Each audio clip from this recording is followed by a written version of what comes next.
The first 24 hours I did was in Milton Keynes Shopping Centre in a February cold winter's day, snow on the ground outside, and we were running 24 hours, and I did 107 miles.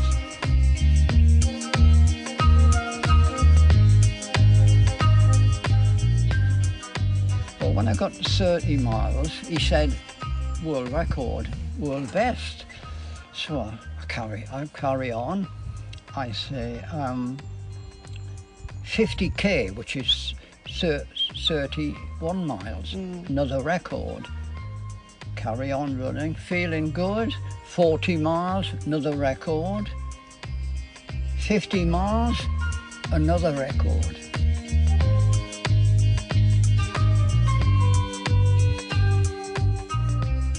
Every day in Walgrave, I get my kit on and I run 5k, just to prove I can still go around. And we're now waiting for the parkrun to start again.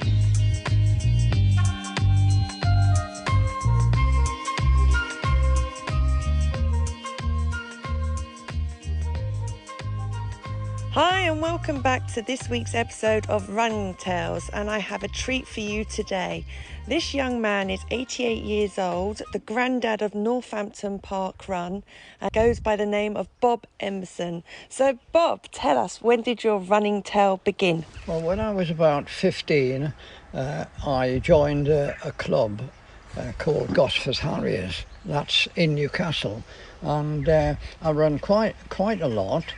And then I did my national service, and I ran during my time in Egypt. We had cross country and track races, and when I finished my service, I was 20, I had a job where I had to work on Saturdays, so I didn't have a chance to carry on running until things changed and we had races on Sundays. And when I was about 44, I was working for the Nationwide Building Society, and they had an annual run, a sort of a cross country. So I said, I think I could do that. So I went along and I had a good run there, and I got into a club. I want to do this regular. Did a few races with the veterans. This was a local club called Rugby in Northampton. After that, I got into a state where I wanted to run every day. I ran every day. I ran races every other week. I started off running a half marathon, and then it got to, let's do a marathon. So the marathon came, and I had a good run there. We had a marathon at Swinderby in Lincolnshire.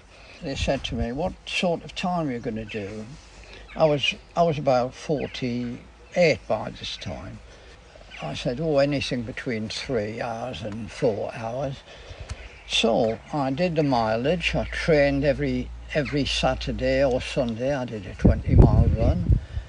And then we had the race, and I did 3 hours 2 minutes. Oh wow! And everybody said, "Crikey, that's a bit of a shock." First marathon, 3:02:30 it was, and I felt I could have run a lot quicker. I was so comfortable. Really? Oh wow! When I finished the run, I ran through the finish, and my wife was stood there, and I ran on. She said, "Where are you going?" I said, I'm gonna have a cool down and run a bit further. You are Forrest Gump. So that was it. And when can I get another marathon?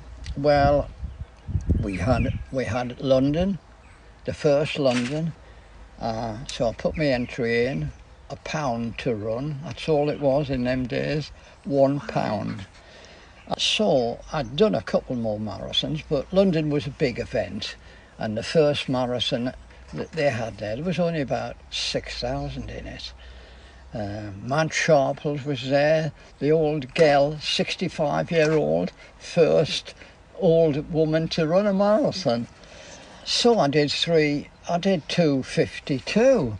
That was a PB for me. I'd done under 3 hours several times after that. And then it got to a stage where I think I could run further than a marathon. So we had a race in Scotland called the Two Bridges. It starts at a place called Kincardine, and they run along the first force until you get to a place called Kincardine. You cross that bridge, you run back until you get to the big bridge, the fourth bridge, and you run through that, and then you get to the finish, which is where you started, 36.2 miles.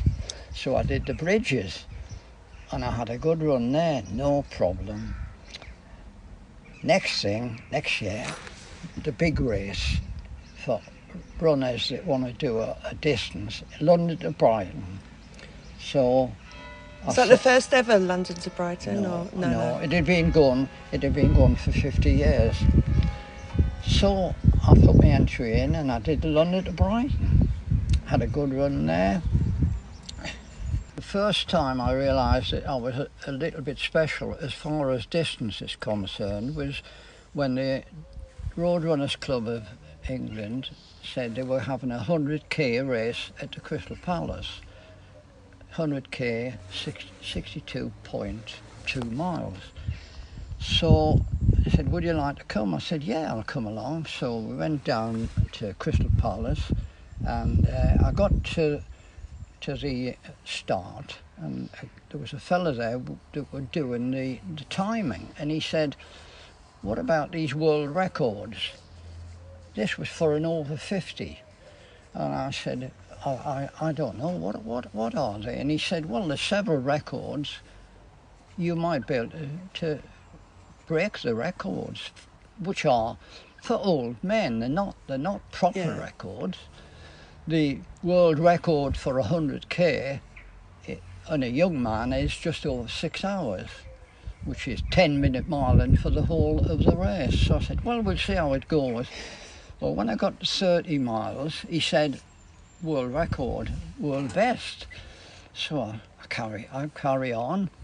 I say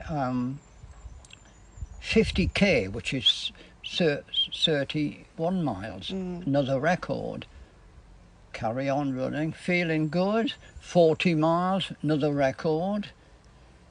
50 miles, another record. 62 miles, 100k. By this time, I'm in the lead. Wow. So how old was you? I was 50 or 51, I can't remember which. I'm in the lead, and I finished the race, and I've had 5 world bests, as what they call a world best. Yeah. It's a world best for a man of that age. And so I said, I'm a world beater. You are, officially. Wow, you kept that. I've never heard that story before. That's amazing. So that was it. You truly are a legend. And so that year, I was the Road Runners champion of Great Britain for everybody, all their runners. I was their 100k champion. And it was mainly because there was no other better runners in the race. But I was 50. What else can I do? Well, 24 hours was the option. You get on a track and you run for 24 hours and you see how far you can go. So I did a few. The first 24 hours I did was in Milton Keynes Shopping Centre in a February. Cold winter's day, snow on the ground outside, and we were running 24 hours. And I did 107 miles, which wasn't brilliant, but it was a good start. I progressed through to several 24 hours and ended up with 132 miles. Wow. That was the best I ever got, which is not especially good because a first class run for 24 hours is 140 miles. You're not that far. That's what you reckon to do. The world record's about 180 miles. But anyway, I was an old man by this time. I'm over 50, so it's still a good time for an old guy. And then I carried on. I'm getting older, I'm running quite well. I get to run London 18 times and I'm 69. Well, that October my hip started to play up, so I had to have a new hip. After a while I decided that I wasn't going to be able to carry on with the pain, so I had my left hip resurfaced, and the guy who did it said, well, you will be able to run again, but it's going to take time to rest it and let it heal up, which I did, and I left it out for 8 months, and then I started up again and I was running quite well, no pain, metal hip, Birmingham hip, no problem. When I started running, I kept a little note of how many miles I'd run, and I'd read a book about people who'd run 100,000 miles. Ron Hill, who recently died, was the guy who I'd known that had run over 100,000 miles in his running career. So I said, I'm going to do 100,000 miles. When I was 70, my first hip went. I'd done 97,000 miles, and I said, "Oh, I'm gonna finish the 100,000." So when the hip got better, I carried on running, and I got 100,000. I ran a race at Market Harborough, a 5-mile race, and as I finished the race, I had completed 100,000 miles in training and running. So what can you do? Carry on running. And I've now done about 115,000 miles. But do you record every mile that you did? Now, let's be honest, us, recent runners, yeah, Strava, if it's not on Strava, it doesn't count. But with you, Strava didn't exist when you started running. So have you got a little logbook with... I've got it all down in a book. All the park runs. On the Saturdays, I did a park run that was 3 miles.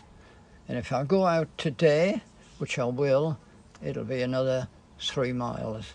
So I'm not making much progress, but I'm still adding them up. Did a couple more London marathons on the hip until I was 76 and the other hip went. Oh. So what do? I have to have it done. So 2 hips, 2 metal hips. I come back after that and I'm still able to run.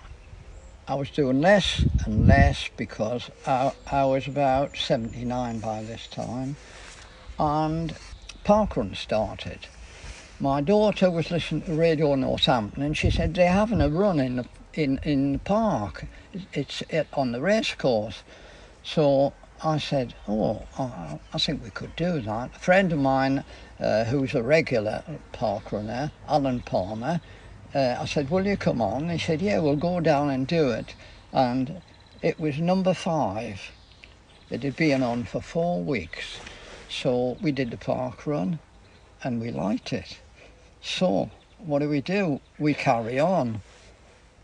He's done over 300, and of course I'm approaching the magic figure. Yeah. Well, the 500 would be the best thing you could obtain, but COVID, blame COVID. So COVID came along and stopped us. On 399.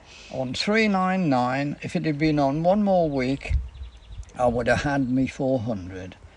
I've been down to the race course and ran about 5 times just to see that I can still do it. And every day in Walgrave, I get my kit on and I run 5k just to prove I can still go around. and we're now waiting for the parkrun to start again. Couple of more weeks, hopefully. A couple more weeks. I'm intend to carry on until I can't run, and that's what you've got to do. So you've done, like you said, you've done some big races in your running career, but as you often say to me, you say, Michelle, but it's parkrun where I get the biggest recognition. Why do you think that is? Well, it's because I talk to everybody, and parkrun is not just it's not a race, it's a run, and it's such a friendly atmosphere. You make hundreds of friends, literally. I made a lot of friends when I was running proper races, but parkrun has been something else really, and I recommend anybody to come along, and if you can't run all the way, run a bit and walk a bit, which is what I do now. How do you feel like, when you see Carol in a wheelchair, you see the little kids running with the responsible adults, you see dogs as well taking part, that parkrun is not just about runners? Well, it's just a determination to keep going. I was watching a bit of telly the other week, and the disabled triathlon was on, and some of the people that do the triathlon with one leg or no legs, well, they're the guys who really are amazing. Parkrun is just something that helps everybody get by. So we often talk, and I know that you've still got every pair of trainers that you've ever run in. Why do you keep all your trainers? I don't know. I'm a collector of everything. I'm a hoarder, and I'm wearing a pair of trainers now that are about 25 years old. I've got two new pairs of trainers, but I don't like wearing them. I like the old stuff. So what is your favourite make of trainer? Like you say, you've got a long running career of trainers. Often runners ask each other, especially newbies, what's the best trainer to wear? What has been your best trainer? Well, the best trainer I ever had was the Reebok, which was a British make, Paris. It was called the Reebok Paris. When I was 50, a guy rang up and said, would you like to come along to Loughborough and do some marathons on the treadmill? And I said, what does it mean? And he said, well, I want to get 7 people to do it. And we do 3 marathons with a month between. And I wore these trainers on the treadmill, ran 3 marathons, and in around about 3 hours. So those trainers have got a special memory for me of running on this treadmill at Loughborough, you see. There's been others, but I've got the lot. I've still kept them, all of them on shelves in the garage. Oh, I'm glad you said the garage, because your wife could not be happy that you kept every single pair. Some of them are completely worn out, but I'm not chucking them away. Oh, you're so sweet. So you always wear the same green Silverstone 10K top. Yeah. Now, this top has special meaning, and was it about 2-3 years ago, Silverstone 10K asked you to start the race. Yeah, how was that when you got asked? Well, I've run about 15 Silverstone 10Ks. Some people have run more, but 15 is a good total. One of the guys who organised Silverstone had noticed that I wore their commemorative T-shirt every week when I did the parkrun, and at that I was 85 that year, and I was going to run Silverstone because it would be another age group, you see, 85, and so he got in touch with me and he said, I want you to run our Silverstone race, and I said, yeah, I was going to do it anyway. So he said, right, well, come along. You don't need to pay an entry fee. Just come along on the night and we'll get you to start the race. and that was one of the biggest events in my running career, because although I run many races, I stood in front of the whole race with number 1000 on my back and pulled the hooter that started the race, and when everybody had run across the mat, I followed them across the mat and timed myself and finished the race. 2 of our park runners came along and watched me. That was Emma and Zoe, who are regular park runners, and they were there at the finish cheering me on, and that was a really big occasion for me. Because you had your parkrun family there to... Yeah. So what, obviously we're getting very close now to parkrun starting again. What are you most looking forward to? Just seeing everyone? Yes, I'm looking forward to standing up, which I no doubt will be asked to do, and possibly having a drink in my hand and saying it was worth waiting for. Thank you, Bob, for sharing your running tale with us.